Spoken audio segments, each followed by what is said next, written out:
Okay, let's begin with Geeta Dhyanam. Om. O Bhagavad Gita, by which Arjuna was illumined by Lord Krishna himself, and which was composed of 18 chapters within the Mahabharata by the ancient sage Vyasa. O Divine Mother, destroyer of rebirth, who showers the nectar of oneness upon us.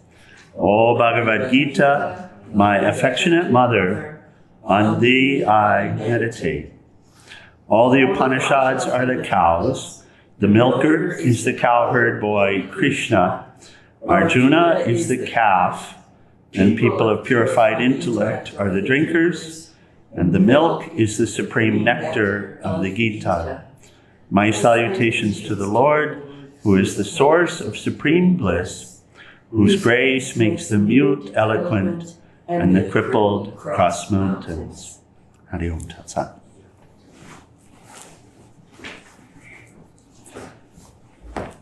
But Shivadas, look here. Gopala seed again. It's not. It's not anymore. It's not anymore. Actually, he had seeded it, a month before he left. He had. He was sitting back here. It's true. All right. Get used to this corner now. I talked with him for a moment yesterday. So he has the van now, big full-size van. Oh, good. So starting to drive some routes while chanting mantra and being kind with everyone. Seeing what he was dealing with, what we deal with in terms of ego, he moved from there to there. So, so be careful. Be careful when you sit there. It's so funny because at the LA Center, I was always over here on the left like I am here because the light switch there was the same as the light switch over Same as here. And so, okay. Radha Chaitanya would always sit here in Gopala's. Very good. Okay. That's funny. Before he left, every time I wanted to sit there, I was like, never let me sit there. And now he's gone, I never still going to sit there. Oh. Okay, we pick up here. So, as we say, this is a series. We started with the question, which is better, and then the discussion of the key points in form, formless, how to relate, and then the proviso, the but statement, which is that in order to worship me as the unmanifest, one really has to be not identified with the body so much and not wrapped up in the pursuit of pleasures and avoidance of pain. So, and then, one more but those who worship me, renouncing all actions in me, regarding me as the supreme goal, meditating on me with single-minded devotion. We'll continue, but when it says, what are we hearing? But those who worship me, renouncing all actions in me. What does that sound like? Thinking of me always and giving it all to me. So who is the actor here? The actor is God. So renouncing all actions in me. Yes. Regarding me as the supreme goal, meditating on me with single-minded devotion. For them, the beauty of the Bhagavad Gita is here we get the Absolute talking with us directly. There's no intermediary, especially in these. So we can say through Krishna's mouth, yes? And the image comes, Jesus saying, drink from my mouth. Drink from my mouth. The same nectar, the same absolute. The same absolute. Speaking through. Because Jesus, in that case, was not there as an individual. There was no individual person there. When Krishna is standing here, there's no individual person here. That individual person is a myth. When people say Krishna this and Krishna that, this is a myth. Was Krishna here? Yeah, absolutely. But who spoke through that mouth? And so it's not an individual person speaking here. For them whose minds are set on me, verily I become ere long, O Partha, the Savior, to save them out of the ocean of finite experiences, the samsara.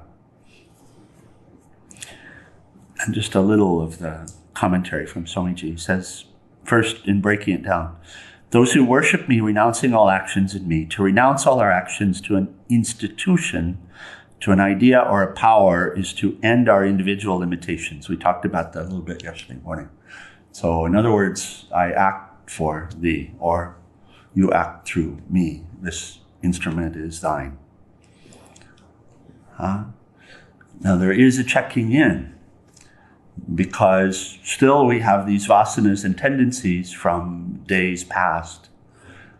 Still there's a tendency towards self-centered, even if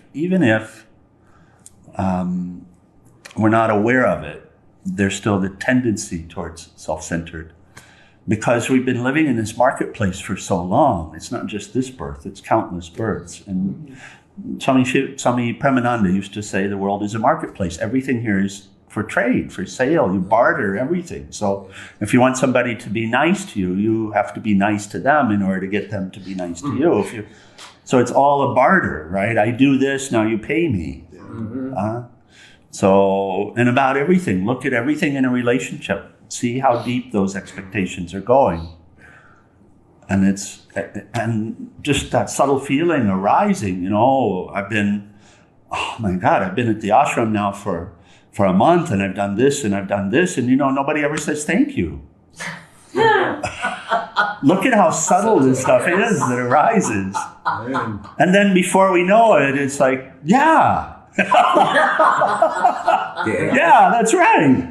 Yeah, what is this place? And the intellect is sucked down the drain. So it's just these vasanas, these tendencies towards self-centered action, which is, I expect the fruit of my labor. I had an image of a dear soul who'd come a couple of years ago, and we guided her towards karma yoga, and then at the end of the weekend she said, "What is this place? I worked 8 hours and you guys didn't pay me a cent." That's so funny. And that's just our habits, Yes. There's no judgment in there. It runs this deep. So here also giving guidance on how to come to me, but renouncing actions in me. Which means really, we say the words, we have to say the words inside. We can say them outside as well, but we have to say them inside. Dear Lord, I am thine, all is thine. Please help me to be sure that I'm only acting for thy will, that I'm only doing what is for the benefit of all, what is dedicated to you. So this is an inner discussion that wants to happen. It really does want to happen as part of devotion. We look at the saints and sages, and this discussion is the inner discussion. When there's a dialogue, it's like this, and then we check in. And by the way, it comes through us. I mean, we do become part of the flow. We do, and that's the greatest. Is to actually be engaged in action with no self-centered motivation whatsoever, and not having any of this arising about, what about me? That's the greatest. Because now we're just in the flow, and it's so beautiful, yes? And now the joy which we are, it flows, and now we don't doubt that we are bliss.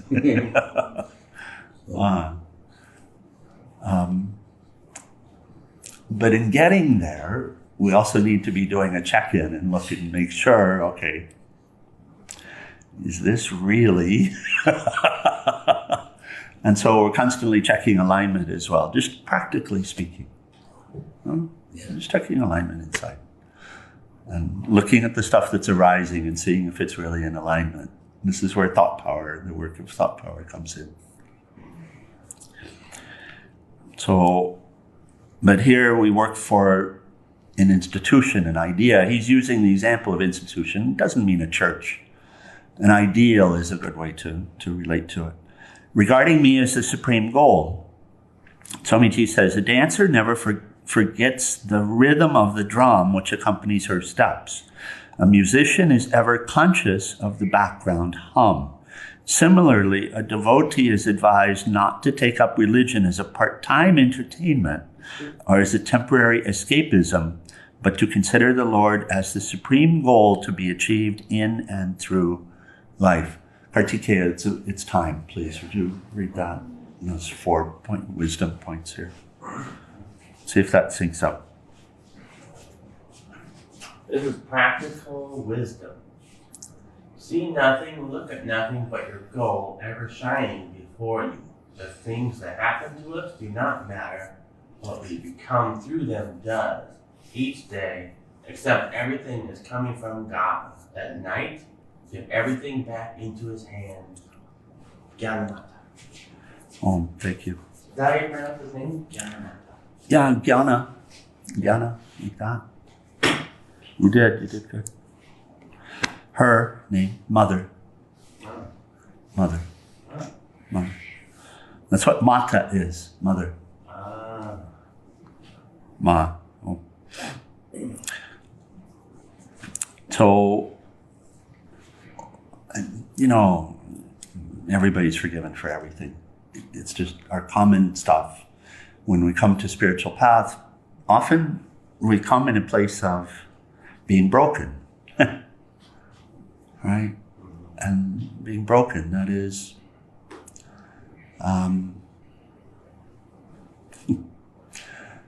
being broken is really the beginning of vairagya when it starts to come, which is feeling unsuccessful. And people might call us successful or not call us successful, but feeling unsuccessful because it seems like whatever we do, happiness never lasts.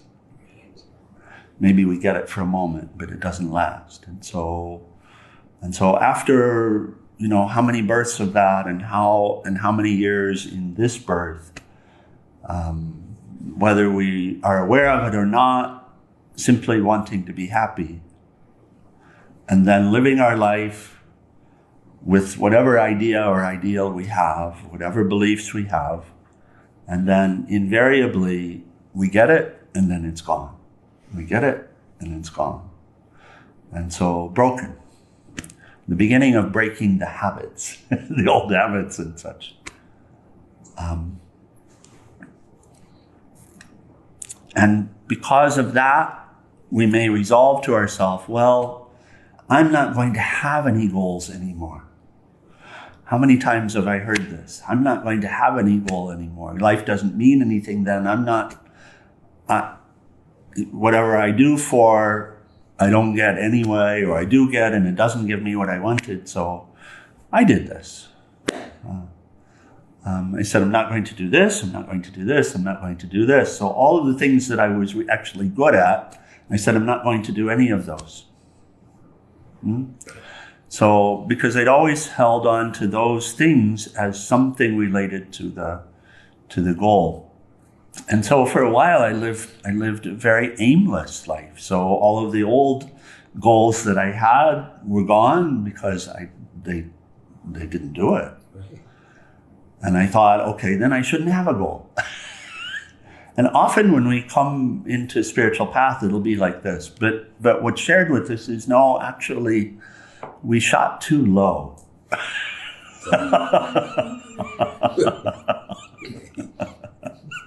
We were going at it on a transactional basis still.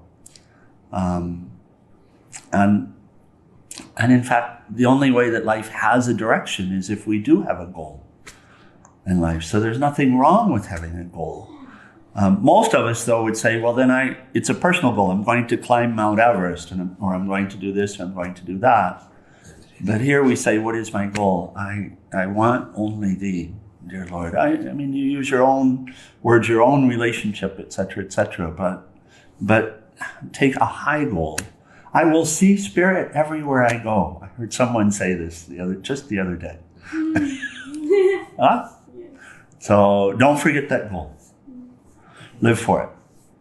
Live for it. So here Lord Krishna says, confirming this, keep me as your goal. And it's not a part-time, right? Thomas Edison, he had the goal of inventing the light bulb, and he was firm and fixed on it, and he didn't stop until it happened. So were there doubts that came? No doubt there were doubts that came during the process. But the one who asks him at the end, after the electric light bulb is here, how many times did you fail? And he says with such firm conviction, I never failed. I only learned the ways that it wouldn't work. And he said, thousands of ways that it wouldn't work. But he kept to the goal. And the one who keeps to the goal achieves the goal, whatever it is. And here now, we've come to the place where we recognize that the goal is the absolute. The goal is spirit. The goal is the substratum. The goal is the imperceptible and immaculate. And so, having established the goal, and here he says, take me as your goal, then we don't forget it. That's the key to success. We don't forget it. Just like Thomas Edison, we don't forget it. And then it happens. So regarding me as the supreme goal. And then how to do that? With unswerving yoga. This is the next part of it. With unswerving yoga.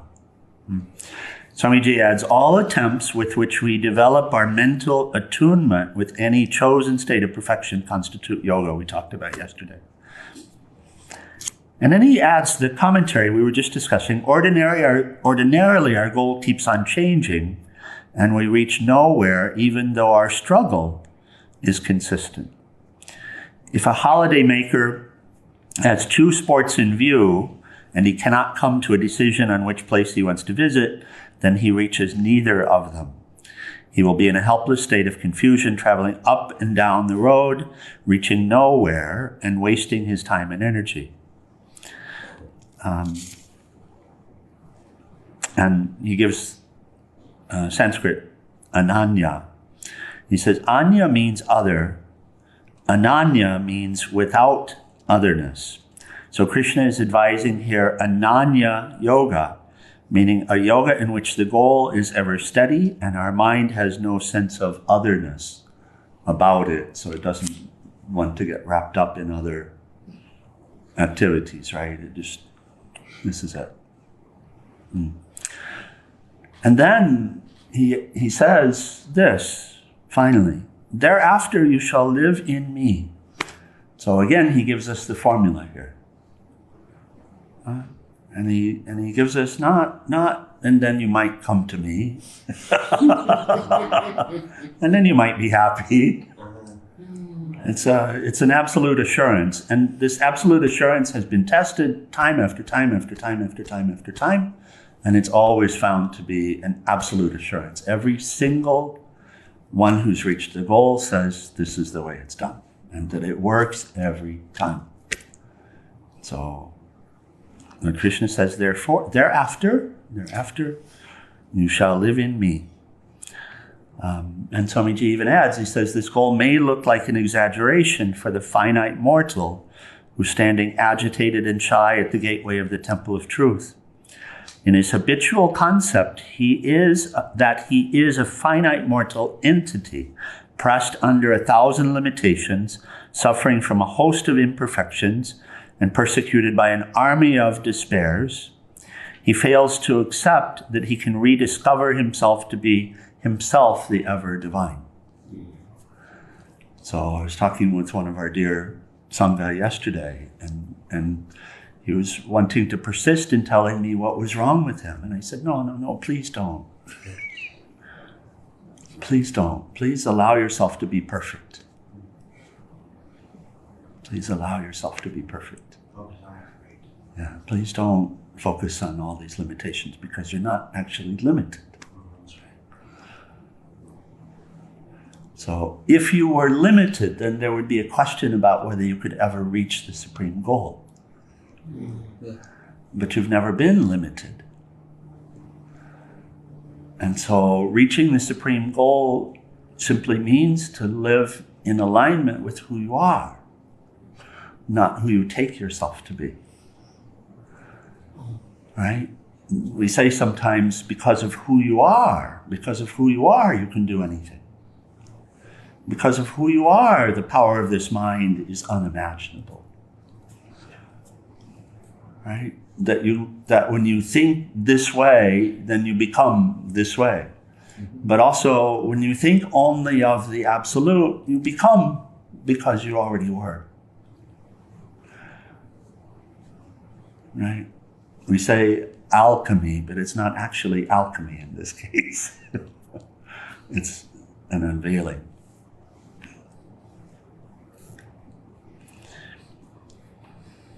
So, he says, therefore, as a kindly teacher, Lord Krishna reassures him by affirming directly, no doubt.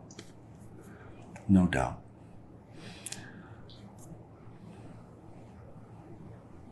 And then one more. This is number 9. If you are unable to fix your mind steadily upon me, then by the yoga of constant practice, abhyasa yoga, seek to reach me. He's now giving additional options. And there's one more after this we'll read here in just a second. He's giving additional options. What if I can't fix my mind on you all of the time? Right? My mind, it goes everywhere. What if you're asking me to fix my mind on you, but it goes everywhere still. And somebody says boo and it goes there. And I want to be with you. What then? Then the next. If you're unable to fix your mind steadily upon me, then by the yoga of constant practice, abhyasa yoga, seek to reach me. And then,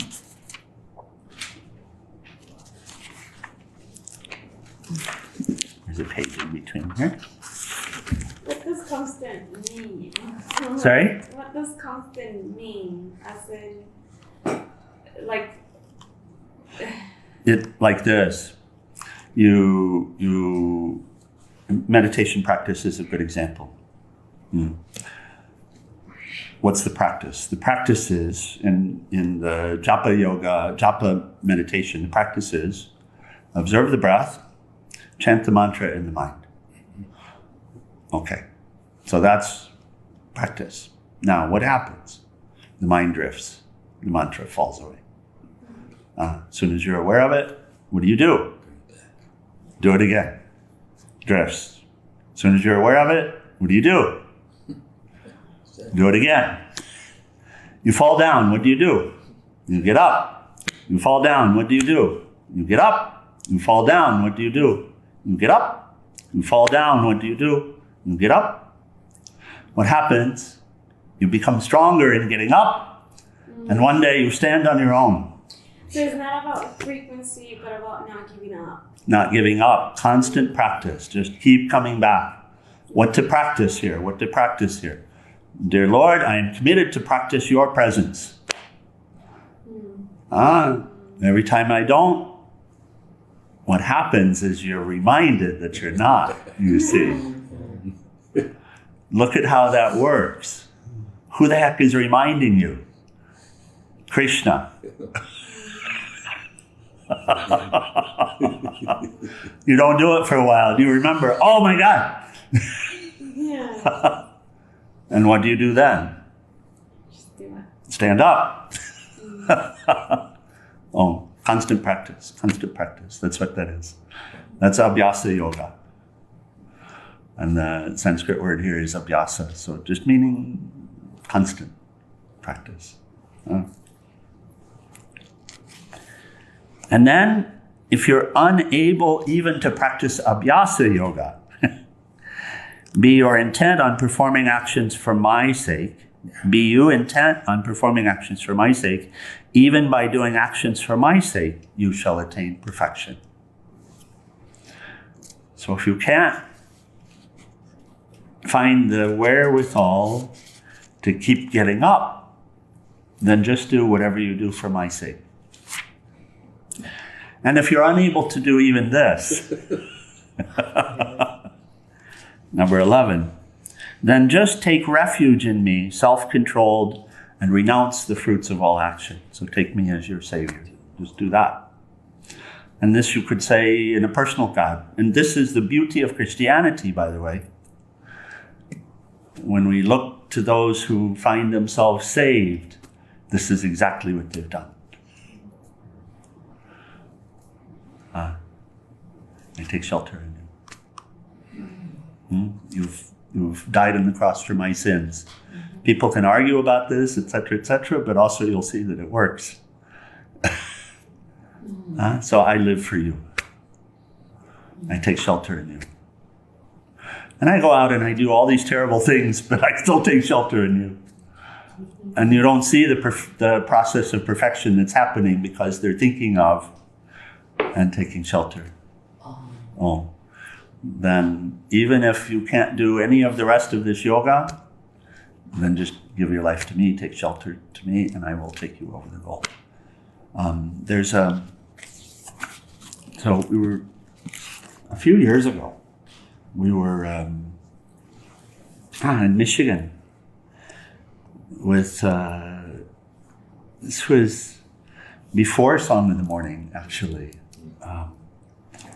We were having a retreat at a dear friend's ranch, and Savitri's appearance day was yesterday. Savitri will be back with us one of these days.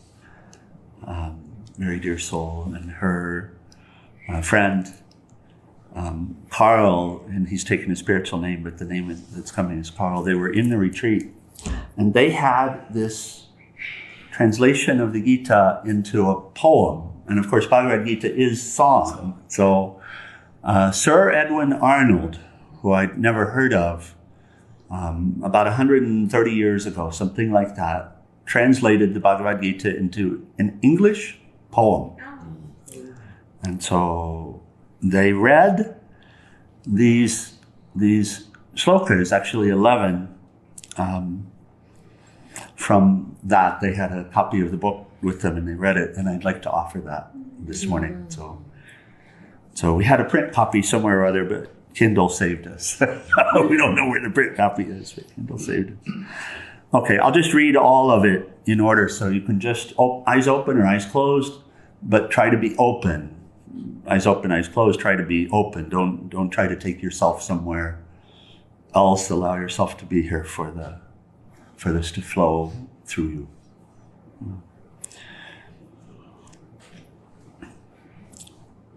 Arjuna, Lord, of the men who serve thee, true in heart, as God revealed, and of the men who serve, worshipping thee unrevealed, unbodied, far, which take the better way of faith and life?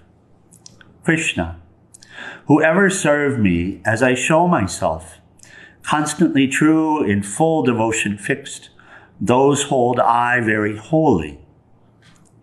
But who serve worshipping me, the one, the invisible, the unrevealed, unnamed, unthinkable, uttermost, all-pervading, highest, sure, who thus adore me, mastering their sense, of one set mind to all, glad in all good, these blessed souls come unto me.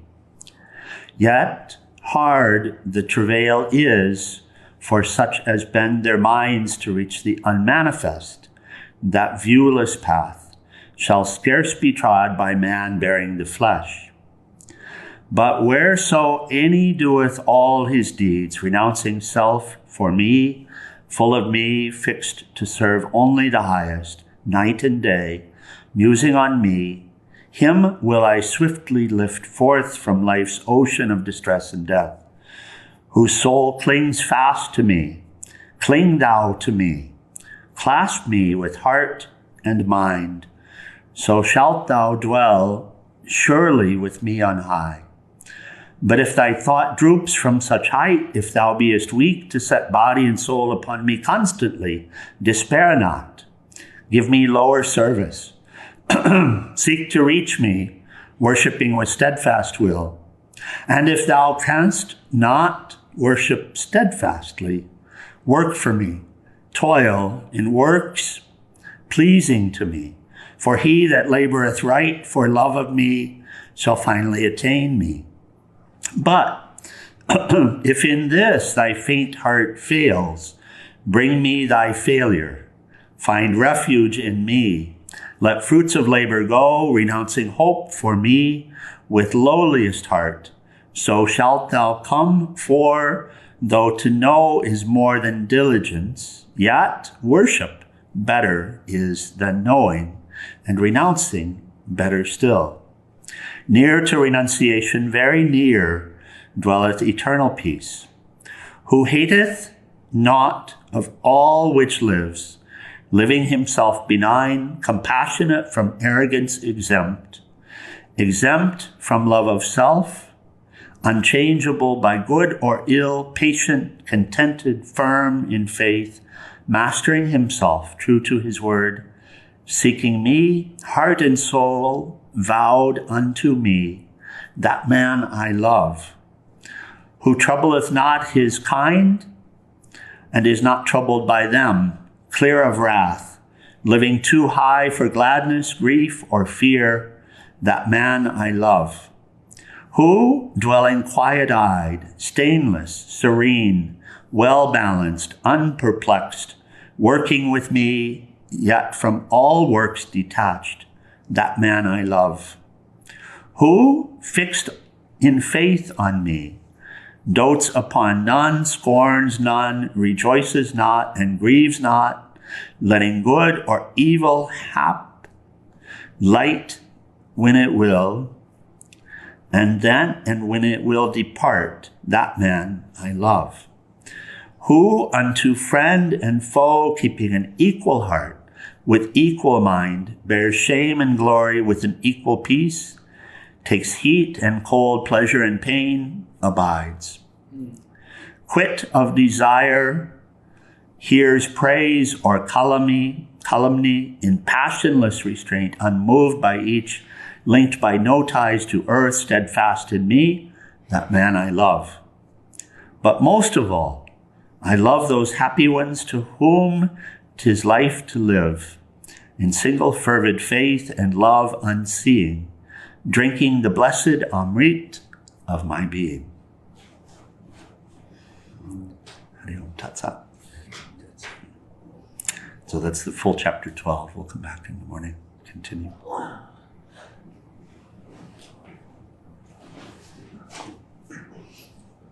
I like how it points to allowing evil to be until it no longer needs to be evil. It just rises up into the light.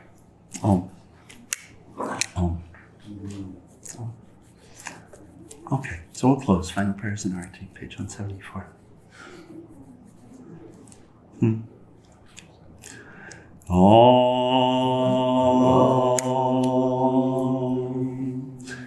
Om Trayambakam Yajamahe Sugandim Pushtivardhanam Orai Rukmeva Bandhanan Mritor Mukshiyamamritat Om Trayambakam Yajamahe Sugandim Pushtivardhanam Orai Rukmeva Bandhanan Mritor Mukshiyamamritat Om Trayambakam Yajamahe Sugandim Pushtivardhanam Orai Rukmeva Bandhanan Mritor Mukshiyamamritat Om Sarvesham Swastir Bhavatu Sarvesham Shantir Bhavatu Sarvesham Purnam Bhavatu Sarvesham Mangalam Bhavatu Sarve Bhavantu Sukhinaha Sarve Shantu Niramaya Sarve Bhadrani Pashyanto Makashi Dukhabha Bhave Asatoma Satgamaya Tamasoma Jyotirgamaya Mritor Mahamritam Gamaya. Om Purnamida Purnamidam Purnamudashyate Purnasya Purnamadaya Purnameva Vasishyate. Om Shanti Shanti Shanti. Adorable Lord of mercy and love, salutations and prostrations unto thee. Thou art omnipresent, omnipotent, and omniscient. Thou art Satchidananda. Thou art existence, knowledge, and bliss absolute. Thou art the indweller of all beings. Grant us an understanding heart, equal vision, balanced mind, faith, devotion, and wisdom. Grant us inner spiritual strength to resist temptation and to control the mind. Free us from egoism, lust, anger, greed, hatred, and jealousy. Fill our hearts with divine virtues. Let us behold thee in all these names and forms. Let us serve thee in all these names and forms. Let us ever remember thee. Let us ever sing thy glories. Let thy name be ever on our lips. Let us abide in thee forever and ever. On Lord Satguru Shivananda Maharaj Ki, and for all of the saints and sages of all the traditions.